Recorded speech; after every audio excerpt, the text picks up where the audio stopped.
Iran সম্প্রতি দক্ষিণাঞ্চলীয় উপকূলে একটি ভূগর্ভস্থ মিসাইল ঘাঁটির ভিডিও প্রকাশ করেছে। এই ঘাঁটিতে মজুদ রয়েছে 1000 কিলোমিটার পাল্লার কাদের ক্রুজ মিসাইল, যা যুদ্ধজাহাজ ধ্বংসে সক্ষম।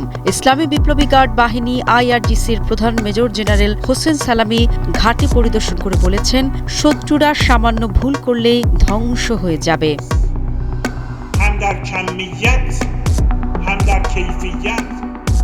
ইরানের পররাষ্ট্রমন্ত্রী জানিয়েছেন, ওয়াশিংটন যদি ইরানের সঙ্গে সম্পর্ক স্বাভাবিক করতে চায় তাহলে নিষেধাজ্ঞা প্রত্যাহার ও জব্দ সম্পদ ফেরত দিতে হবে। তবে ট্রাম্প প্রশাসন ইরানের উপর সর্বোচ্চ চাপ নীতিতে অটল। ইরানের ইউরেনিয়াম সমৃদ্ধকরণের মাত্রা নিয়ে পশ্চিমা দেশগুলোর অভিযোগের জবাবে তেহরান বলছে, এটি নাকি শান্তিপূর্ণ উদ্দেশ্যে। যুদ্ধের দামামা নাকি কূটনৈতিক খেলা, কিভাবে হবে সংকটের সমাধান? বিশেষজ্ঞরা বলছেন, ট্রাম্প ও নেতানিয়াহুর হুমকি মনস্তাত্ত্বিক যুদ্ধের অংশ। ইরানের মিসাইল ও অ্যাসিমেট্রিক যুদ্ধ কৌশল যুক্তরাষ্ট্র ইসরায়েল জোটকে ভাবিয়ে তুলেছে। অন্যদিকে চীন ও রাশিয়া ইরানের পক্ষে অবস্থান নিলে যুদ্ধ আঞ্চলিক সীমা ছাড়িয়ে বৈশ্বিক সংকটে রূপ নিতে পারে। প্রশ্ন রয়ে যায়, ট্রাম্প কি ইরানের বিরুদ্ধে সরাসরি সামরিক পদক্ষেপ নেবেন? নেতানিয়াহুর স্বপ্ন কি তবে পূরণ হবে? মধ্যপ্রাচ্যের শান্তি কি শুধুই স্বপ্নই থেকে যাবে? যুক্তরাষ্ট্রের প্রেসিডেন্ট ডোনাল্ড ট্রাম্পের হুমকির ছায়ায় ইরানের পারমাণবিক স্থাপনাগুলোতে হামলার আশঙ্কা ঘনীভূত হচ্ছে।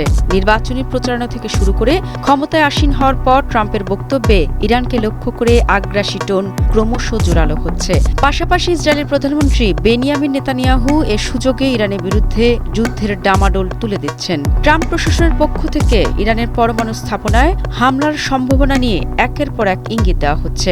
পশ্চিমা মিডিয়া গোয়েন্দা সূত্রের বরাতে বলছে, ইরানের ফোর্ডো ও নাতানজ পারমাণবিক স্থাপনাগুলো মার্কিন ইসরায়েলি টার্গেট তালিকায় নাকি শীর্ষে। ইরানের পররাষ্ট্রমন্ত্রীর প্রতিক্রিয়া স্পষ্ট, যে কোনো হামলার জবাবে ইরান চরম পাল্টা আঘাত হানবে। নেতানিয়াহু দীর্ঘদিন ধরে ইরানের পরমাণু কর্মসূচি বন্ধ করতে সামরিক হস্তক্ষেপের পক্ষে অবস্থান নিচ্ছেন। ট্রাম্পের দ্বিতীয় মেয়াদকে তিনি ঐতিহাসিক সুযোগ হিসেবেই দেখছেন। গোপন ইসরায়েলি বাহিনী এরই মধ্যে F-35 স্টেলথ যুদ্ধবিমান ও লেজার গাইডেড মিসাইল মোতায়েন করেছে।